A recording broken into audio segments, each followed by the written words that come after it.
la rouille se cachent des trésors. J'ai décidé de revenir à la source, à l'essence de mon travail artistique. Quand toute cette aventure a pris corps, je sortais de 12 ans de vie en camion. Les dernières années de cette vie sur la route, je vivais de la ferraille, la récupération de métaux.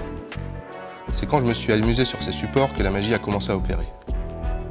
À mes débuts, je donnais ces œuvres au fur et à mesure que je les réalisais. J'habitais en camion, je n'avais pas d'espace pour les conserver, et je considérais cela comme un passe-temps. C'était un moment pour moi, pour m'exprimer. Les réactions de mes amis qui voyaient mes premières œuvres étaient vraiment très encourageantes et inattendues pour moi. Voir leurs émotions quand je laissais une peinture chez eux avant de repartir sur la route m'a beaucoup nourri. Par la suite, le métal a toujours accompagné mes créations. J'aime ces matières, les différentes formes et textures qu'elles peuvent avoir. La vie qui se cache sous ces morceaux métalliques, parfois rebus. Chaque métal est unique. Le fer, le zinc, le cuivre. Et individuellement, chaque pièce de métal a une capacité de transformation via l'oxydation, la rouille. Pour moi, la rouille représente le vécu. Le temps qui passe sur notre société, où le métal est omniprésent, sans forcément qu'on s'en rende compte. J'aime observer ce phénomène du temps dans les friches industrielles, que je visite toujours avec plaisir et curiosité. Je ressens beaucoup de sérénité dans une friche, une bulle où le temps semble s'être figé. C'est dans ces endroits que j'ai passé des heures à peindre et à créer dans l'anonymat pour, au final, devenir artiste. Pour Sous la rouille, je voulais retrouver le contact avec cette matière qu'est le métal. Un retour aux ressources, mais aussi aller plus loin, me dépasser, jouer avec cette rouille, apprendre à la malaxer, la recréer, tenter de la dompter, apprendre de tous ses aléas. Partir d'un objet usé, mangé par la rouille, et le parer d'or ou d'argent, en faire un bijou, une œuvre d'art. Tel a été mon défi. Je voudrais faire de Sous la rouille un moment hors du temps, un moment passé dans une friche oubliée des hommes, brillante de mille feux.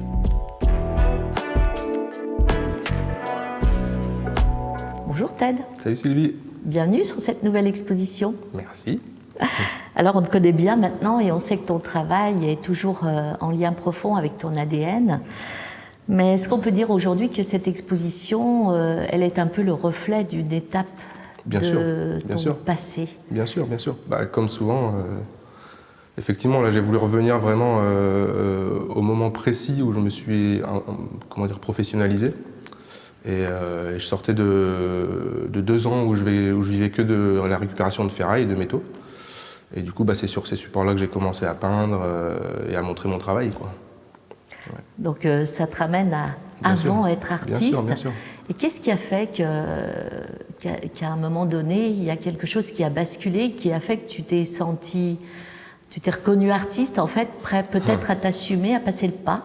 Bon, ça a été plusieurs petits déclics d'affilée. Déjà, j'ai vécu 12 ans en camion. La dernière année, j'étais sur un terrain avec d'autres copains. On était une dizaine qui habitaient en caravane, en cabanon, etc. Et quand j'ai su que j'allais partir de cet endroit-là, j'ai décidé de faire le portrait de chaque personne, donc sur des bouts de métaux, pour leur offrir.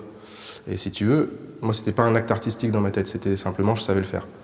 Et quand je leur ai donné individuellement à chacun, ça a été très fort émotionnellement, ce qu'ils m'ont rendu, c'était incroyable. Donc ça m'a fait un premier petit déclic, puis ensuite je me suis posé dans une maison pour la première fois de ma vie d'adulte. Et puis 3 mois après, j'avais fait 40 toiles. Il y avait quelque chose de frénétique, quoi. Ça t'avait nourri, en fait, ouais, ça t'avait fait passer une étape. Ouais, je me rendais pas compte que ce que je faisais comme un hobby pouvait toucher les gens comme ça, tu vois. Et le fait que ça soit individuellement à mes copains que je connais très bien, et puis que ça les touche aussi fort, tu vois, qu'ils aient la petite larme à l'œil et tout, ça m'a nourri, c'est exactement ça.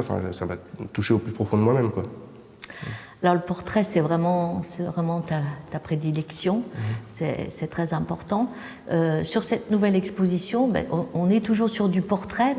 Chaque année, tu nous proposes du portrait, c'est ta marque de fabrique, on peut le dire comme ça. Et selon la technique que tu vas chercher, eh bien, on redécouvre ces personnages, on a une nouvelle, non seulement au-delà de l'émotion, mais les textures que tu proposes, c'est un peu ta force. Donc, qu'est-ce que tu as rencontré un petit peu? À quoi tu t'es frotté par rapport à cette rouille cette année?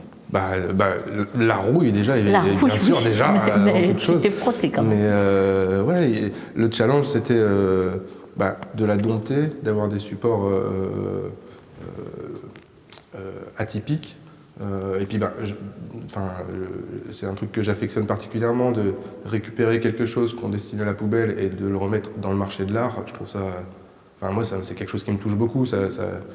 Même si je ne suis pas sûr que le public s'en rende compte, mais c'est quelque chose qui fait appel à l'écologie, à notre façon de vivre à tous. Tu vois, et puis ça évoque le temps qui passe, la rouille, c'était beaucoup ça dans cette exposition. Ça évoque les friches, un univers où j'ai particulièrement évolué en tant que récupérateur de métaux et en tant que peintre sur les murs, quoi. Moi, je suis allé énormément m'entraîner dans les friches, quoi. Et pratiquement y vivre aussi, parce bien que... Sûr. Voilà, il y a une période de ta vie où tu étais en prise directe avec ça. Bien sûr. Là, par contre, la rouille, effectivement, pour la première fois, c'est au-delà d'un médium, on va dire, tu t'es frotté à quelque chose de vivant, en fait, en face de toi. Donc je pense que là, ton hiver, il a été rigoureux et rude pour arriver à dompter un petit peu tout ça. Déjà trouver les supports, les choisir, essayer de dialoguer avec eux, de comprendre comment le temps est passé là-dessus. Trouver... l'idée, c'est pas de faire n'importe quel portrait sur n'importe quel support. Tu comprends ce que je veux dire? Et donc, du coup, à chaque fois, d'avoir une réflexion assez poussée, intimiste sur chaque œuvre, quoi. Et puis là, le fait, au niveau technique, d'avoir gratté la rouille, parce que j'ai pas utilisé que de la peinture, j'ai beaucoup gratté la rouille. C'était vraiment aller chercher quelque chose plus loin que la surface, quoi. Et tu as la sensation que ça t'a fait aller chercher quelque chose plus loin à l'intérieur de toi? Bien sûr. Le fait, de toute manière, à chaque fois, pour toutes mes expos, d'ailleurs, j'ai l'impression que je fais ça, c'est toujours un retour aux sources à différentes époques de ma vie. C'est comme ça que je fonctionne. Et donc, du coup, forcément, ça touche quelque chose en soi quand on choisit une période qui est charnière, qui est importante. Là, la période entre la ferraille et l'art, c'est peut-être la charnière la plus importante de ma vie, quoi. Bien sûr. Professionnellement, au niveau de l'accomplissement personnel et tout ça, quoi. Donc encore un bon grand pas de fait. Voilà. Alors l'année prochaine, on est déjà dessus. Tout à fait. tu commences à gamberger déjà. Donc on dévoile rien du tout. Là déjà, on garde secret. Et puis, on garde de toute façon, secret. c'est encore en friche, justement. Mais c'est en friche encore dans ta tête. Donc on vous donne rendez-vous, en tous les cas, ici, à venir découvrir cette atmosphère, cette ambiance. Ça met les frissons. On n'est vraiment pas dans une exposition. Vraiment, on est dans un petit bout intime de l'âme de Ted Nomade. Merci, Ted. Avec plaisir.